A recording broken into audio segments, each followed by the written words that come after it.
Got 20 minutes and I'm between you and lunch, so I will try and cut to the quick of what I want to talk about. I want to try and put a slightly different perspective on the relationship between this much hyped term called big data, between customer loyalty, and I think that to make those two things come together, there's a very essential glue that many vendors and many companies are actually forgetting about, and I believe that glue to be this old-fashioned thing called data quality management. And I'll explain what I mean by that. You all know this, so I'm not going to really harp on about this. We all understand that in the electronic age that we live in, there's a very close symbiotic relationship between the quality of data that you hold on your customers and your ability to develop effective and meaningful relationships with those customers. And that's fine. That's something we've all been working on for a long time, including my company, helping lots of organizations manage their relationships to gain single customer views and the rest of it. And then along comes this thing called big data. And I was always very cack-handed as a child and still am. And it took me an awfully long time to learn how to assemble a deck chair. And I think it can feel a bit like that when you're trying to deal with customer data. It's taken us all a long time to get a grip on the information that we hold on our customers and to use that to engender loyalty. And along comes a much bigger deck chair to handle. And just as I'd mastered the little one, along comes the big one. That is a real deck chair, by the way, which is on Bournemouth Beach, if anybody wants to see it. It hasn't been blown away by the British summer. So that's the challenge I think we've all got. Now, when you talk about big data, a lot of people mistake big data as simply meaning lots of data. And that's true. One dimension of big data certainly is there's a lot more data than there used to be. But a lot of that is really just a trend that was happening anyway. But I think the most interesting aspect of big data is the bottom bullet point of volume there, which is that 90% of the data that you all now hold in your organizations has been created in the last 2 years. So it's the pace of change that's the real challenge now with customer data and using that data for building relationships with your customers. But then the data is different as well because it's coming in much faster. And if that data is to be used effectively, well, if a customer has a problem and you can identify that problem somewhere in your operational systems, and then half an hour later that customer rings your call center, it's going to be pretty useful to know what that problem was 30 minutes later. So the old traditional ways of doing this, which was to take out certain fields from operational systems, load some data into a warehouse, do some analysis of it, produce a nice neat report, and 3 weeks later, as an operational manager of a call center, you get that report, is going to be pretty damn useless. So you've got to be able to do this stuff really fast and really quickly. And then the third thing, of course, about big data is that the variety of data that we're all getting is going to change. We're starting to look at social media data, for example, which is unstructured. A lot of data that we'll be handling is semi-structured, and yes, there'll be structured sources as well. And where does all that come from? Well, what I would call the widely known sources that we've all been trying to manage for a long time, including, for example, the internet. Today, there are over 2 billion internet users in the world. And every time any of those users goes on the internet, they produce information as a byproduct of what they're doing about how they navigate websites, about clickstream analysis that's potentially very useful to us. And we all know that. There are also 4.3 million billion smartphones in use in the world today. All that information is potentially very useful to us as well. And then on top of that, we've then got these well-known social media and social network sites. Facebook had, in 2004, 1 million members. At the last count, it had 901 million members. So it's increased 900-fold in terms of volume just in the last 8 years alone.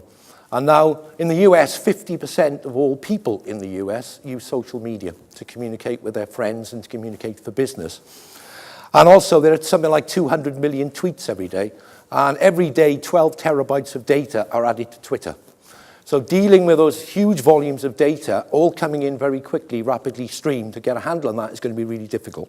And then finally, and you might wonder what this has got to do with customers, a lot of machines are now generating lots of data as well. There are something like 30 billion RFID tags in the world, all of which can tell you lots of important things about what happens to products, particularly when customers are involved.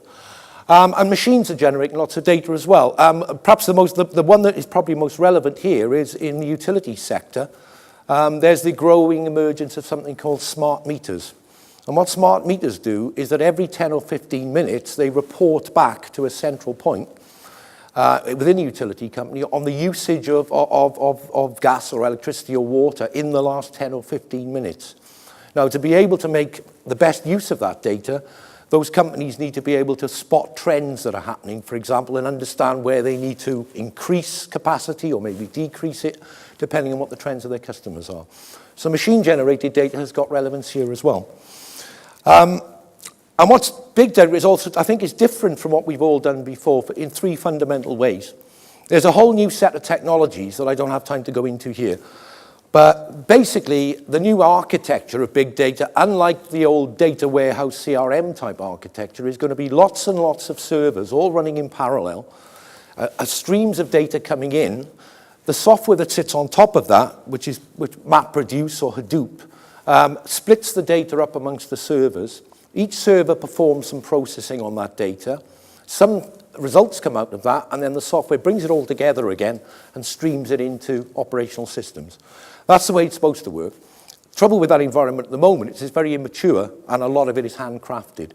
So it's an extremely difficult environment to actually make work at an operational level.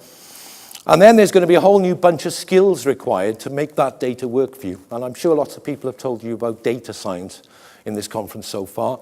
And a lot of the techniques that data scientists will be using, predictive analysis, data mining, etc., nothing new about these things. What is different about them is the ability to do it at speed and with a wider variety of data and in bigger volumes of data.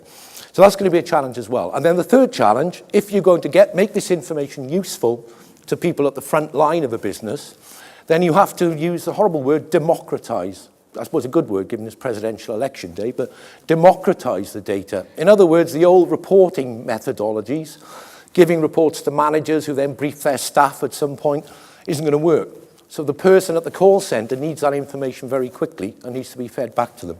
So there's a whole bunch of challenges that big data is going to bring to organizations, particularly in respect to developing that good relationship with your customers. So why bother to exploit it for the purposes of customer loyalty? It's probably a very busy slide, and there's lots of bullet points on it there, but I'm sure a lot of this will be covered elsewhere in the conference, so I'm not going to harp on this too long.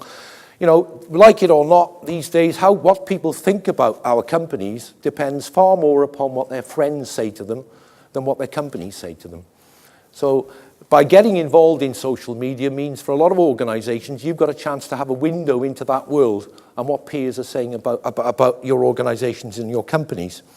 And to use that horribly cliched term, if your customers are talking about you, you need to know that if you're going to get a full 360-degree view of them. And obviously, if you want to take proactive action to do things about problems that they've got. And I'll give you an example of that, of a company that's doing that in a minute. And then there's other benefits from all that as well. You can spot trends in the marketplace, for example. You can work out what your competitors are doing.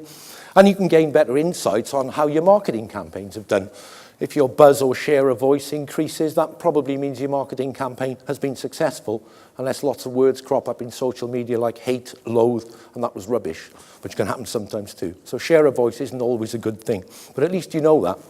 And then there's a number of techniques, I'm sure other people will talk about some of the things that you can do to make sense of all that data as it happens in the big data world. And here's an example of a company that does it well, and they're a customer of my company, Trillium Software, who specializes in data quality. And Volvo, like most car manufacturers these days, every car that you buy from Volvo is a mobile computer, in effect. They've got hundreds of parts which report on things. Every time you take that car into a Volvo dealer, you basically plug it in. All this data is streamed to the dealer. The dealer then streams it back to Volvo headquarters in Sweden. And basically what Volvo then does, it loads all this data into a hub. And the clever bit of this, and this is the key bit I think that most people meet, none of that data is particularly useful if you can't associate that car with a particular customer and relate it to all the current CRM type data that you hold on that customer. So it's how you integrate that big data that comes, in this case, from a machine with the data that you currently hold within your own internal systems is going to be the big challenge for many organizations. And of course, if you can do that and pull it all together, you can do lots of good things to help your manufacturing process. So if, for example, you spot lots of customers are going into dealers with a particular fault on a particular part, you can spot that early And then, of course, what you can do is then report to the customers who haven't yet had that fault and say, do you want to bring your car in? We'll replace that part for you, saving Volvo a lot of money. And then, of course, you can also build that into the design of new parts. So when the production line rolls out, you can then say, we'll replace that part with a new part to stop this happening in the future. And therefore, by using all that stuff, you can gain real insight into your customers and what they're doing. But, so the trick is to make all this happen. I think there are 4 foundation stones. And the first one about big data is, at the moment, I've noticed a number of organizations who say, great, this data is all out there. I'll give you an example. A utility company in California I spoke to recently have got smart meters, and they love them. And they stream all this data in every 10 minutes, and they have these massive data stores to hold it all. I said, well, what are you doing with it all? Oh, we haven't worked that out yet. So what they've done, basically, is brought in a whole lot of new data, at great expense, but have no clear purpose. So I think the first thing, if you're thinking about exploiting big data, is to be absolutely sure you know what data you want and what the purpose of doing that is. And the second thing, as I've touched on, the big challenge as well, is how are you going to integrate those new data sources and match them to the data you already hold? Because if you've got a load of data on customers coming in from social media, how can you be sure those customers are actually the same customers that you hold in your CRM system? If you can't do that, the potential for disaster, as you can imagine, is pretty huge. And then you've got to build the IT infrastructure, but it's not just about building farms of servers to do all this stuff, because the first thing I learned in data management 30 years ago was that if you put garbage into that environment, you'll get garbage out of it. So you've got to actively manage the quality of that data. And remember, a lot of those big data sources are not validated at source. You cannot rely on them and assume that the data in them is correct. Because people, for example, on social media sometimes deliberately put false data in to try and mislead companies to test if they're actually looking to exploit that data or not. So you need to be very careful about how you use that. And of course, you need the skills and capabilities to exploit that as well. And if you don't have them, there's no point in collecting all the data. So if you don't get it right, these are some things that can go horribly wrong. And I've seen this happen already with some companies. First one, there's so much data out there, what is worth using? You need to be very clear about that. Data extraction is a major challenge, particularly for many social media sites. There are now companies offering that, but getting an interface into Twitter feeds, etc., can be quite costly, quite expensive, and quite difficult to do if you want to integrate that data in some way. Ability to match data from different sources is a big challenge. And also the time taken to integrate the data, as I mentioned earlier, is becoming a bigger. There was a survey done recently by the Aberdeen Group, or a sister company of Trillium Software, part of Hart Hanks. And they did a survey of how long it takes a company to integrate a new data source into their existing data systems. Would anybody like to guess how the best in breed, how quickly in days the best in breed can do that? How long would it take to integrate, say, a new big data source into your existing systems estate? Any guesses? Come on, I'm trying to be interactive here, just to wake everybody up before lunch. Sorry, 1 day? No, a month. Okay, no, the best can do it in 12 days. 12 days. An average company would take 2 months, and the worst in-class companies can take 143 days, 4.5 months. So in this big data world that I've talked about, as you can imagine, that's not really quick enough. You want to do it in 143 seconds, not 143 days. So how are you going to make that happen? And of course, there are other issues as well. There's the whole idea of what if you get it wrong? I spoke recently at a conference to a European Union data protection commissioner who's getting very concerned about companies trying to exploit big data. And his argument was, if I put data on Facebook to share with my friends, you, as a company, pick that data up and use it to do some tailored marketing to me, I can basically take you to the information commissioner because that data is being used for a purpose other than which it was collected. And customers will soon get wise to that, and the EU are getting very concerned about this stuff happening. So again, it increases the need to manage that environment very carefully and what you can do with the data. Then, of course, lots of security concerns. If you're using social media data, for example, what's to stop nefarious employees within your companies using that data for the wrong reasons? Again, emphasizing the importance of having somebody who's accountable for how this data is used in organizations. And I've mentioned the other 2 things already. So to try and sum it up, this for me is what the key challenge is going to be with big data in the context of using that to engender customer loyalty. On the right-hand side of that diagram, you've got all the traditional data sources that we all love and use now. Sales systems, CRM systems, billing and invoicing systems. Then on the left-hand side, we've got all these new data sources that we're all desperately keen to exploit and use, and quite rightly, there's a wealth of information in there. And then bringing them together in some way in an analytics platform to produce some actionable insight. That's how it should work. The problem is, if you don't invest in another layer to make all that come together, I don't believe it can come together. And what I'd call that other layer is a platform that actively manages the quality of data across that whole environment. And it's not just about a technical platform to manage data, it's about ownership as well. In that environment, who within your organization will be responsible for owning that platform? Because if nobody owns it, then there could be all sorts of abuse and misuse of how that data is processed and used. And some of the things you can do with that data quality platform, for example, profiling potential new sources of data is really important. And what that means is simply analyzing what's in them, checking that the data meets the expectations you have of it, and that the quality of that data is good enough to enable you to process it and match it with your existing data. And then if you're working with semi-structured or unstructured data, to be able to parse that, in other words, take out the nuggets of information that you're interested in and get rid of all the noise. And then standardize it in some way so that when you're linking customer data with your CRM systems, for example, you have a standard address. So you can link an address that you may get from an external source with your own internal sources. And the more standardized your internal sources are, the easier it is to match. And then, of course, you might want to enrich those data sources as well. So if, for example, you have an address, you want to add a GPS reference, then you might want to add that enrichment to those sources. And needless to say, this is the commercial bit to finish off.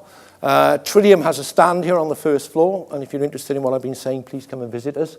And we already can offer those capabilities to do that stuff, both in batch and in real time. And we're also helping a number of companies now as well, advising them on how to manage the data quality glue that will hold their big data environment together. So I did say simple steps to success. Those are my 3 big tips if you're thinking of exploiting big data for customer loyalty. First of all, be very clear about what your purpose is before you start to think about the external data sources that you might want to exploit and integrate with your internal sources, because as Aberdeen showed, it's not going to be an easy job to do. Then you've got a better chance of making good use of that data if you optimize the data you currently hold in your internal systems. So if you've got high customer data now, high quality customer data now, you're much more likely to be able to integrate that with these new sources as they come in.